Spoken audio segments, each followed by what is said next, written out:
Hello दोस्तों। स्वागत है आप सभी का मेरे यूट्यूब चैनल पर। आज के इस वीडियो में हम उत्तराखंड लैब असिस्टेंट जो 2022 में एग्ज़ाम कंडक्ट करवाया जाएगा उसका मैथ्स का एक इम्पोर्टेंट चैप्टर सारणिक या डिटर्मिनेंट को हम इस वीडियो में समझेंगे। और अ, इस चैप्टर से बनने वाले सभी इम्पोर्टेंट जो क्वेश्चन हैं उनको हम जानने की कोशिश करेंगे। आई होप कि इससे पहले आपने मैट्रिक्स वाली वीडियो देखी होगी। अगर आपने वो वीडियो देखी है तो आपको डिटर्मिनेंट समझने में बहुत ईजी होगा। सबसे पहले हम इसके अनुप्रयोग देखते हैं, जैसे इंजीनियरिंग, विज्ञान, अर्थशास्त्र और समाज विज्ञान। तो आपने देखा कि इसका जो अनुप्रयोग है वो वेरियस फील्ड्स में है। जैसे आपने मैट्रिक्स वाले चैप्टर में पढ़ा कि किसी आव्यूह को इस ब्रैकेट के अंदर निरूपित किया जाता है, उसी प्रकार अगर हमें किसी आव्यूह को डिटर्मिनेंट में निरूपित करना है या प्रेजेंट करना है तो हम एक मॉड के अंदर उसे प्रेजेंट करते हैं, तो ये डिटर्मिनेंट कहलाते हैं। ओके, एग्जाम्पल के साथ समझते हैं। जैसे हमें एक आव्यूह दिया हुआ है, एक मैट्रिक्स दी हुई है ए, जिसके एलिमेंट्स हैं A, B, C and D. Then हमें इसको अगर सारणिक के रूप में या हमें डिटर्मिनेंट में हमें इसको चेंज करना है तो हम क्या करेंगे, इसको मॉड के रूप में लिख देंगे। तो इसके जो एलिमेंट्स हो जाएंगे वो सेम रहेंगे, लेकिन इसका जो प्रेजेंट करने का इसका तरीका है वो चेंज हो जाएगा। वो मॉड के अंदर हम उसको प्रेजेंट करेंगे। एक इम्पोर्टेंट नोट है, देखो दोस्तों, कि केवल वर्ग आव्यूह को ही हम सारणिक के रूप में निरूपित कर सकते हैं। जैसे वर्ग आव्यूह क्या होता है, देखो दोस्तों, ऐसा आव्यूह जिसमें पंक्ति और स्तंभ दोनों समान हो। देखिए, कोई अगर हमें आव्यूह दिया हुआ है, जैसे उदाहरण के लिए देखते हैं ए, बी, सी और डी। इसमें देखिए इसकी जो कोटि है 2 गुणा 2 की कोटि की है।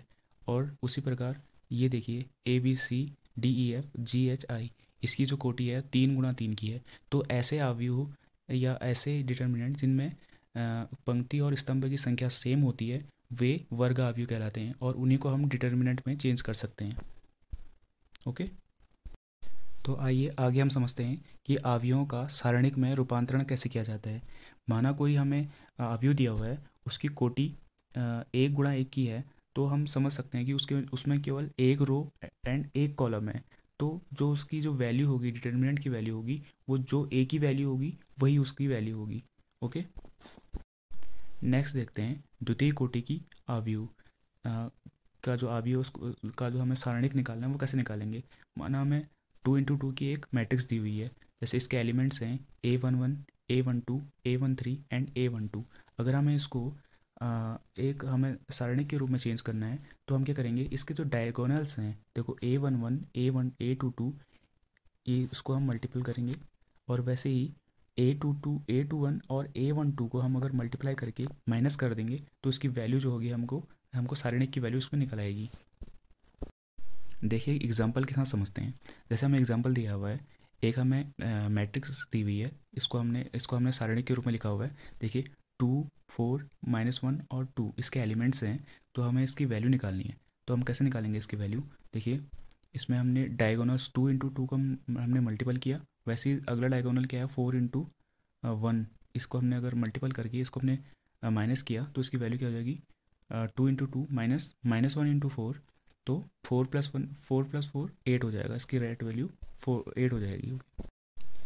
एक एग्जांपल और समझते हैं। देखो दोस्तों, ये एग्जांपल आपके एग्ज़ाम पॉइंट ऑफ व्यू से बहुत इंपॉर्टेंट है। देखिए अगर आपको इसमें क्या कह रहा है कि हमें एक्स की वैल्यू फाइंड आउट करनी है, तो हमको एक मैट्रिक्स दी हुई है या हमको एक डिटर्मिनेंट दिया हुआ है, उसमें हमें x+1, x-1 और x इसके क्या दिए हुए हैं, एलिमेंट दिए हुए हैं। तो हमको क्या करना है, इसके x की वैल्यू निकालनी है। तो हमें क्या करना पड़ेगा, वही हमें करना है। सबसे पहले ये करना है, इसके डायगोनली इसको मल्टीपल करना है इनके एलिमेंट्स को, फिर माइनस कर देना है। देखो x × x माइनस x-1 और x+1। देखिए यहाँ पे x-1 और x+1 इनको मल्टीपल करके क्या निकलेगा, देखो एक फॉर्मूला बनता है a - b × a+b = a² + b², sorry a² - b²। तो यहाँ पे क्या हो जाएगा, x × x x² और माइनस का माइनस पहले से माइनस बाहर से था, तो अंदर क्या बन जाएगा, x² - 1 का स्क्वायर, a² - b² वाला फॉर्मूला है ना। तो इसकी वैल्यू हम इसको हम एक्सपेंड करेंगे आगे, तो ये हो जाएगा x² और -x², ये क्या हो जाएगा, कैंसिल हो जाएंगे। तो हमारे पास बचेगा क्या, केवल 1। तो इसका 1 राइट आंसर हो जाएगा। बहुत इंपॉर्टेंट क्वेश्चन देखिए दोस्तों, ये आपके एग्ज़ाम पॉइंट ऑफ व्यू से बहुत इंपॉर्टेंट है। अब हम सारणिकों की गुणधर्म या उनकी प्रॉपर्टीज़ पढ़ते हैं। तो सबसे पहली प्रॉपर्टी है कि गुणधर्म एक है, देखो, किसी सारणिक का मान इसकी पंक्तियों और स्तंभों को परस्पर परिवर्तित करने पर अपरिवर्तित रहता है।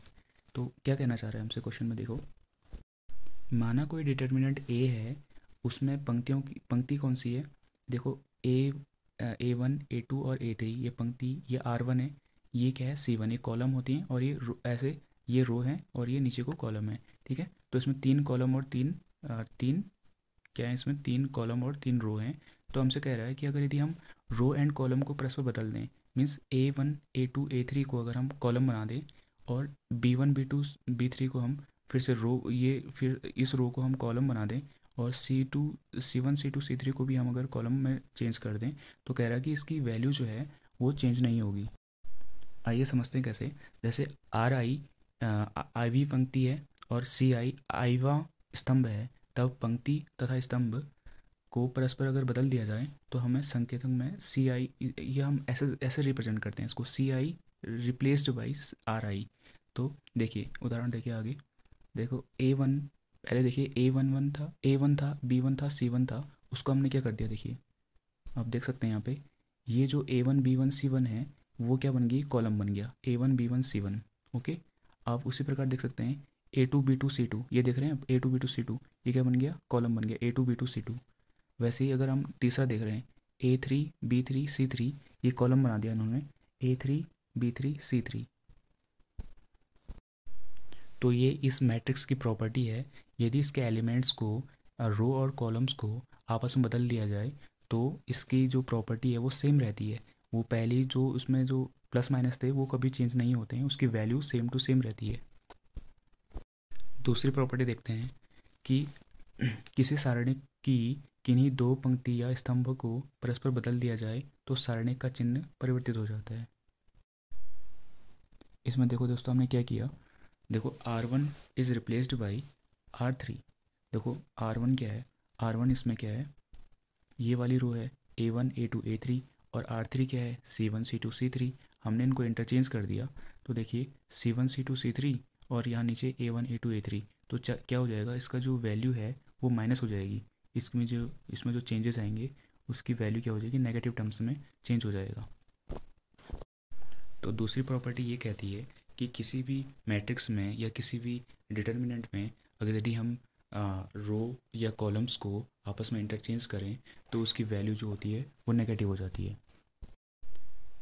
तीसरा गुणधर्म ये कहता है कि यदि किसी सारणी की कोई दो पंक्तियां अथवा स्तंभ समान हो तो स्तंभ का मान जो होता है वो शून्य हो जाता है, तो जो सारणी का मान होता है वो शून्य हो जाता है। तो देखिए यहाँ पे देखिए उदाहरण में देखिए डेल्टा, देखिए डेल्टा से हम रिप्रेजेंट करते हैं किसी भी डिटर्मिनेंट को।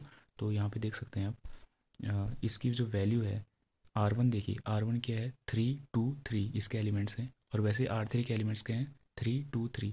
तो अगर ऐसे किसी मैट्रिक्स में आपको दिखता है तो उसकी वैल्यू जो है, डिटर्मिनेंट की वैल्यू जो है सीधे सीधे जीरो हो जाएगी, क्योंकि यहाँ पे R1 और R2 सेम है। ओके, आगे देखते हैं गुणधर्म 4। यदि किसी सारणी के किसी एक पंक्ति या स्तंभ के प्रत्येक अवयव को एक अचर k से गुणा किया जाए तो उसका मान भी k के गुणित हो जाता है। उदाहरण के लिए देखते हैं, देखो दोस्तों, जैसे कोई हमको अगर डिटर्मिनेंट दे रखा है A1 B1 C1, इसके एलिमेंट्स हैं A2 B2 C2, एक पंक्ति या एक कॉलम को, यदि किसी एक पंक्ति या एक कॉलम को अगर हम किसी कांस्टेंट से गुणा करते हैं तो उसकी जो वैल्यू होगी वो वैल्यू भी के गुणित हो जाएगी। एग्जाम्पल और देखते हैं दोस्तों, देखो, यदि हमको दो मैट्रिक्स दिए हुए हैं, ये हमें कंपेयर करके इसकी एक्स की वैल्यू निकालनी है।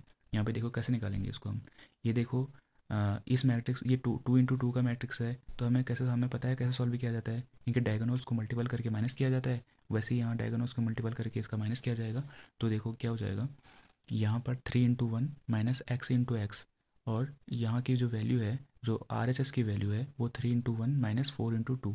तो अगर हम इसको सॉल्व करेंगे तो 3 - x², 3 × 1 1 3 हो जाएगा, और -8। तो 3 × 1 3 से 3 कैंसिल हो जाएगा, 8 माइनस से माइनस कैंसिल हो जाएगा, तो x² = 8। तो अगर हम इसको सॉल्व करेंगे तो x की वैल्यू आ जाएगी 2√2। तो दोस्तों डिटर्मिनेंट की ये वीडियो यहीं पर समाप्त होती है। आपको ये वीडियो कैसी लगी कमेंट बॉक्स में ज़रूर बताइएगा। अगर वीडियो अच्छी लगी हो तो लाइक कीजिएगा और चैनल को सब्सक्राइब कीजिएगा। Thank you so much.